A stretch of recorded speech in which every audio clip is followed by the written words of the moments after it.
ଆଜ୍ଞା ଇଏ ଆଉ ଗୋଟିଏ କବିତା। ମୁଁ ତ ଗୋଟିଏ ଗୋଟିଏ କବିତା ଯାହା ଯେମିତି ପଢ଼ୁଛି ଆପଣ ଶୁଣୁଛନ୍ତି।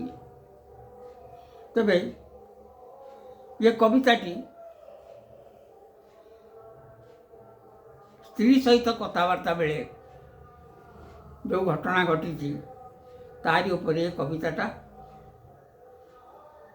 ଯାହା ହେଇଛି ଆପଣ ଶୁଣି ସାରିଲା ପରେ ସେ ମତାମତ ଦେବେ।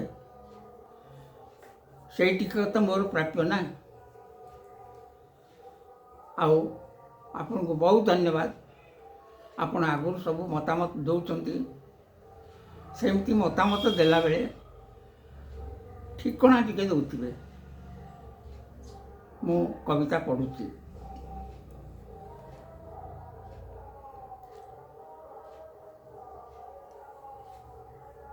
ସ୍ତ୍ରୀ ଘରେ ଅଛନ୍ତି।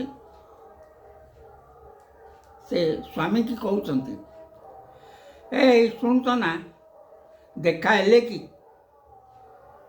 ଛିଙ୍କଟାଏ ମାଡ଼ୁଥିଲା, ଅଟକି ଗଲୁଣି। ପଚାରିଲି କାହା କଥା, କିଏ? ସେ ମାନେ ସରପଞ୍ଚ ଦଳ। ମାଡ଼ୁଥିବା ଛିଙ୍କଟା ଫୁସିଗଲାଣି। ବିରକ୍ତରେ କହିଲି, ମୁଁ ସରପଞ୍ଚ ଦଳ? ତୁମେ ମୋ ସ୍ତ୍ରୀ ନା ପାଗଳ? ହେଲେ ଏବେ ସରପଞ୍ଚ ଜଣେ ହେଇଥିବ, ଆଉ ସରପଞ୍ଚ ଦଳ ବୋଲି କହୁଛ କେମିତି? ସେ କହିଲେ ଜାଣିନା କି, ଏଥର 11 ଜଣ ସରପଞ୍ଚ ପ୍ରାର୍ଥୀ ହେଇଛନ୍ତି। ହସଟା ତ ଅଟକିଲା ନାହିଁ। ତା ହାୱାରେ କାଶି କାଶି ବେଦମ ମୁଁ ପୁରା। ପଚାରିଲି ପଞ୍ଚାୟତ ଅଫିସଟା 9ଟ ହେବ କି? ସେଠି କ'ଣ ସରପଞ୍ଚ କରିବେ ଯାତ୍ରା? ପ୍ରିୟତମା ଚିଡ଼ିଗଲେ। ଧେତ୍ତେରି, କହିଲେ ପ୍ରତି ପାର୍ଟିର ଜଣେ ଜଣେ ଛିଡ଼ା ହେବା ପରେ ଆଉ ସବୁ ସ୍ୱାଧୀନ ଭାବରେ ହେଇଛନ୍ତି ଛିଡ଼ା।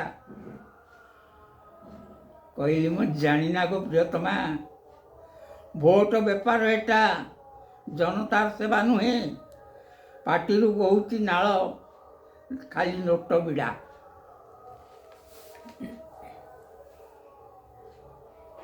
ସେ କ'ଣ ବୁଝିଲେ କେଜାଣି?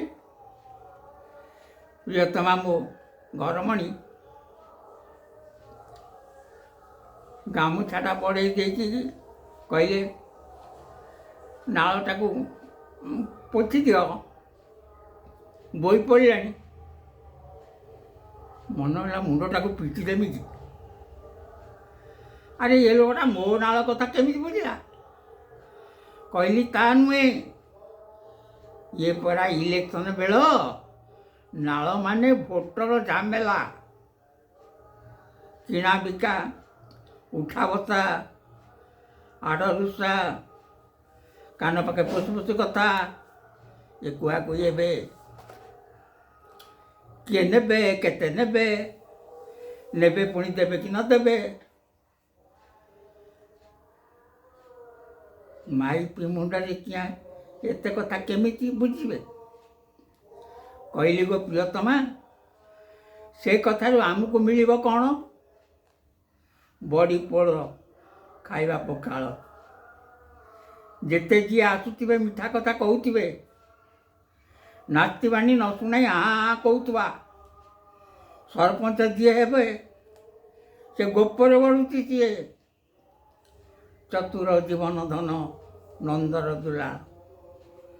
ତୁମେ ସେଇ ହିନିମାନି ଏଇ ମାଗୁଥିବ ଚିନି, କିରାସିନି, କିଏ ବା ଗହମ, ଶୁଣୁଥିବ ଆସିଥିଲା ସଇଲାଣି, କିବା ଆସି ନାହିଁ, ଆସିବ ରହିଥା। ରାଣ ଅଛି, ଏ କଥା ସତ ହେବ, ଦେଖିବ ରହିଥା। କାନିରେ ପଡ଼ିଲା ଗଣ୍ଠି, ରହିଲା ନିୟମ। ଏ କବିତା ଆପଣଙ୍କୁ କ'ଣ ଲାଗିଲା ମୋତେ ଟିକେ ଦୟାକରି ଜଣେଇବେ।